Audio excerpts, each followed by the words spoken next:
اللہ کے محبوب کا ایک فرمان سنیے، ہر دین کی ایک الگ شناخت ہوتی ہے، الگ پہچان ہوتی ہے، ہر دین کا ایک تشخص ہوتا ہے جس سے وہ دین پہچانا جاتا ہے۔ فرمایا اسلام کا تشخص حیا ہے۔ اب مجھے یہ بتائیے،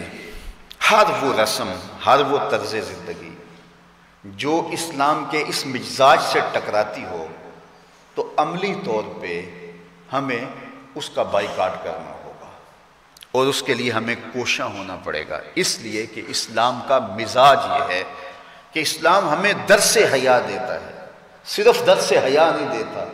بلکہ رسول رحمت نے فرمایا ہر دین کی ایک الگ پہچان ہے، ایک شناخت ہے اس دین کی۔ اسلام کی شناخت حیا ہے، اور حیا ایک ایسی دولت ہے جب یہ روحوں میں اترتا ہے اور من میں سماتا ہے تو اللہ تعالیٰ جل شانہ کی رحمتیں اس شخص کے اوپر نازل ہوتی ہیں۔ سب سے زیادہ اس کائنات میں حیا کرنے والے، حدیث پاک میں آتا ہے حضور علیہ السلام کواری لڑکی پردے میں جس طرح سمٹی ہوئی ہوتی ہے، فرمایا اس سے بھی زیادہ حیا کرنے والے تھے۔ تو ہمیں درس حیا کا دیا گیا، اور ایک مقام پہ یوں ارشاد فرمایا گیا کہ حیا اور ایمان یہ دونوں جڑی ہوئی چیزیں ہیں، اگر ان میں سے ایک رخصت ہو جائے تو دوسری شے بھی رخصت ہو جاتی ہے، اگر ایمان چلا گیا ساتھ حیا بھی رخصت ہو جاتا ہے، اور اگر حیا چلا گیا تو ایمان کے ثمرات بھی نصیب نہیں ہوتے۔ تو حیا اور ایمان یہ دونوں آپس میں جڑی ہوئی چیزیں ہیں، ان میں سے ایک تم سے الگ ہوگی تو دوسری اس کے ساتھ ہی چلی جائے گی، ساتھ ہی رخصت ہو جائے گی۔ تو آج مغرب کی فکر کے حامل لوگ آج دلیلیں دیتے ہیں جناب پردہ تو آنکھ کا ہوتا ہے، پردہ تو جناب دل کا ہوتا ہے۔ میں کہتا ہوں دین کو تم زیادہ سمجھے ہو یا رسول اللہ کی اہلیہ سمجھیے، جن سے فرمائش حمیرہ سے دین سیکھو، وہ فرماتی ہیں جب حضور کا انتقال ہو گیا تو میں حضور کے حجرے میں جاتی تو معمولی اوڑھنی اوڑھ کے چلی جاتی کہ میرے شوہر کی قبر ہے، کوئی بات نہیں۔ فرمایا اس کے بعد حضرت صدیق اکبر کا وصال ہوا تو وہ بھی حضور کی قربت میں دفن ہوئے، تو میں پھر اس معمولی اوڑھنی کے ساتھ چلی جاتی، اس لیے کہ میں کہتی ایک میرا شوہر ہے دوسرا میرا باپ ہے، تو معمولی کپڑا لیتی اور میں چلی جاتی۔ فرمایا پھر حضرت عمر کا انتقال ہوا اور وہ بھی ساتھ دفن ہوئے، تو حضرت عائشہ رضی اللہ تعالیٰ عنہ فرماتی ہیں کہ واللہ ما دخلت الا وانا مشدودۃ علیہ صوبی حیاء من عمر، کہ اس کے بعد پھر میں کبھی نہیں گئی سوائے اس کے کہ میں خوب چادر سمیٹ کے اور پردہ کر کے جاتی، مجھے عمر سے حیا آتی۔ تو جو قبر میں اتر چکے ہیں ام المومنین تو اس سے بھی حیا کرتی ہیں اور اپنے کو سمیٹ لیتی ہیں، تو کیا رسول اللہ صلی اللہ علیہ وآلہ وسلم پر وہی جس خاتون کی آغوش میں اترتی رہی ہے ان سے زیادہ بھی کوئی دین جانے گا، ان سے زیادہ بھی کوئی سمجھدار ہو سکے گا؟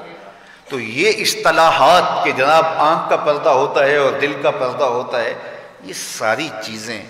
مغرب کی طرف سے ہمارے اندر داخل کر دی گئی ہیں کہ اس قوم کو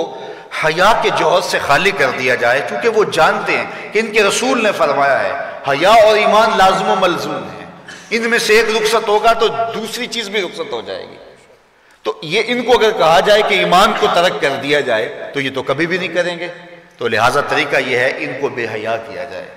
جب حیا کا جوہر لٹ جائے گا تو پھر نتیجہ کیا ہے؟ ایمان کے ثمرات بھی ان کو نصیب نہیں ہوں گے، ان کے نام پھر مسلمانوں والے رہ جائیں گے، لیکن ایمان جو روح کی گہرائیوں میں اتر کر کے وہ جو حرارت اور جو نور پیدا کرتا ہے وہ ان کو نصیب نہیں ہوگا، اور یہ جو ہے وہ عجیب ایک بے چینی کی زندگی گزاریں گے، آدھا تیتر اور آدھا بٹیر، عجیب قسم کا یہ ایک جو ہے وہ معجون مرکب بن جائیں گے، ان کے پاس کچھ بھی نہیں رہے گا۔ تو اس لیے ایک ہی بات ہوگی، اس چمن میں پیروے بلبل ہو یا تلمیذ گل، یا سراپا نالا بن جا یا نوا پیدا نہ کر۔ تو آج دنیا کے اوپر ہم رسوا جو ہو رہے ہیں تو اس کا سبب یہ ہے کہ ہم آدھے تیتر اور آدھے بٹیر ہیں۔ علامہ اقبال نے جب شکوے کی زبان کھولی تو لہجہ بڑا تلخ ہو گیا، لیکن جب جواب آیا تو سارا نشہ اتر گیا۔ جب شکوہ ہوا تو لہجہ یہ تھا کہ تیرے کعبے کو جبینوں سے بسایا ہم نے، نوع انسانی کو غلامی سے چھڑایا ہم نے، تیرے قرآن کو سینوں سے لگایا ہم نے، پھر بھی ہم سے گلہ ہے کہ وفادار نہیں،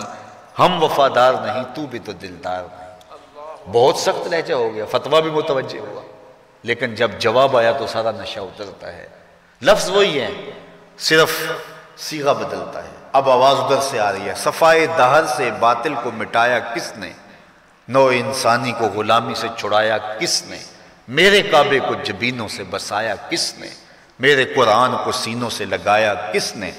تھے تو آباب و تمہارے ہی مگر تم کیا ہو، ہاتھ پہ ہاتھ دھرے منتظر فردا ہو،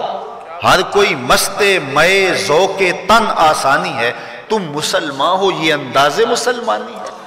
حیدری فقر ہے نئے دولت عثمانی ہے، تم کو اسلاف سے کیا نسبت روحانی ہے، وہ معزز تھے زمانے میں مسلمان ہو کر، ہم خار ہوئے تارک قرآن ہو کر، ہماری پستی زبوں حالی ذلت نکبت رسوائی، یہ اس کا سبب یہ ہے کہ ہم نے کتاب اللہ کی تعلیمات کو چھوڑ دیا۔ وہ غالباً واصف علی واصف یا بابا اشفاق نے کہا تھا کہ لوگ اللہ کو تو مانتے اللہ کی نہیں مانتے، تو جب ہم اللہ کی نہیں مانیں گے تو پھر ہم کس طرح کامیاب اور بامراد ہوں